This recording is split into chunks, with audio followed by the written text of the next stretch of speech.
ലോകമെങ്ങും ഫുട്ബോൾ ആവേശത്തിലാണ്. എല്ലാവർക്കും അവരുടേതായ ഫേവറേറ്റ് ടീമുകളൊക്കെ ഉണ്ട്. എന്തായിരിക്കും ഈ ലോകകപ്പിന്റെ ഒരു ഫൈനൽ എന്ന് നമുക്ക് നമ്മളോടൊപ്പം പങ്കുവെക്കാനായിട്ട് പ്രതീക്ഷകളൊക്കെ പങ്കുവെക്കാൻ പി രാജീവുണ്ട്.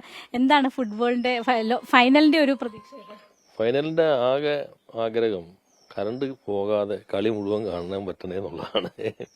കാരണം ഇപ്പോഴേ ചിലപ്പോൾ വളരെ ഹോൾമുഖത്തേക്ക് ആളിങ്ങനെ മെസ്സിയോ അല്ലെങ്കിൽ നമ്മുടെ യമാലൊക്കെ ഇരച്ച് കയറി വരുമ്പോൾ പെട്ടെന്ന് കറണ്ട് പോയി കഴിഞ്ഞാൽ ഉണ്ടാകുന്ന ഒരു പ്രശ്നം നിങ്ങളൊന്ന് ആലോചിച്ച് നോക്കി. അപ്പോൾ അതാണ് ഇത്തവണത്തെ പ്രധാന ഉത്കണ്ഠ. അർജന്റീന ജയിക്കണം എന്നാണ് എൻ്റെ ആഗ്രഹം. പക്ഷേ പ്രധാനം നല്ല കളി നടക്കട്ടെ, എല്ലാ കളിയും നന്നായി. അർജന്റീനയുടെ പ്രത്യേകത എത്ര പുറകെ നിന്നാലും നല്ല മനക്കരുത്തോടു കൂടി ടീം ഗെയിം നടത്തി മെസ്സിയുടെ നേതൃത്വത്തിൽ മുന്നേറാൻ പറ്റുന്നു. മെസ്സി ഗോളടിക്കുക മാത്രമല്ല ഗോൾ അടിപ്പിക്കുകയും ചെയ്യുന്നു. നമ്മൾ സ്പെയിനിൻ്റെ നോക്കിക്കഴിഞ്ഞാൽ അവർ ഒരു ഗോൾ ഇതുവരെ വഴങ്ങിയിട്ടുള്ളൂ. എന്നുവെച്ചാൽ ആർക്കും തോൽപ്പിക്കാൻ പറ്റാത്ത ടീമെന്ന ഖ്യാതിയാണ് സ്പെയിനുള്ളത്.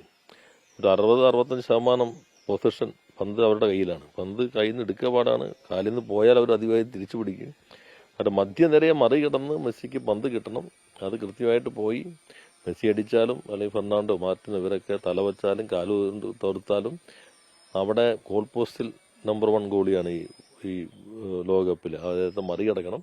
അങ്ങനെ മറികടന്ന് ജയിക്കട്ടെ, നല്ല കളി നടക്കട്ടെ എന്നാണ് ആഗ്രഹം. പൊരിഞ്ഞ പോരാട്ടം പ്രതീക്ഷ. അതെ, അതാണ് നല്ല മത്സരമായിരിക്കാനാണ് സാധ്യത. കാരണം തിരിച്ചു വരാനുള്ള ഒരു അസാധാരണ കരുത്തുള്ളതുകൊണ്ട്.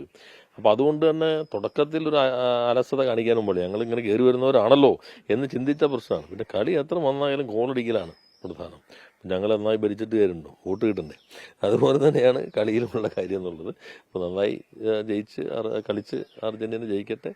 അർജന്റീന സ്പെയിനും നന്നായി നല്ല മത്സരം ലോകത്തെമ്പാടുമുള്ള ഫുട്ബോൾ പ്രേമികൾക്ക് നൽകട്ടെ എന്ന് ആശംസിക്കുന്നു. അതുപോലെ ഈ സ്കൂളുകൾക്കൊക്കെ പല സ്കൂളുകളും അവധിയൊക്കെ പ്രഖ്യാപിച്ചിട്ടുണ്ട്. എന്താണ് അല്ല, അപ്പോൾ അവധി ഇപ്പോൾ കുട്ടികൾക്ക് മാത്രമല്ല പ്രായമുള്ളവർക്കും വേണ്ടി വരുള്ളൂ. ഇപ്പോൾ അധ്യാപകർക്ക് വേണ്ടി വരും, ടീച്ചേഴ്സിന്. ഗവൺമെൻറ് തിരുപ്പ് ഇംഗ്ലണ്ട് കഴിഞ്ഞ ദിവസം നോക്കും മൊത്തം അവധി കൊടുത്തു കേട്ടു ഫൈനൽ സെമി കളിക്കുമ്പോൾ.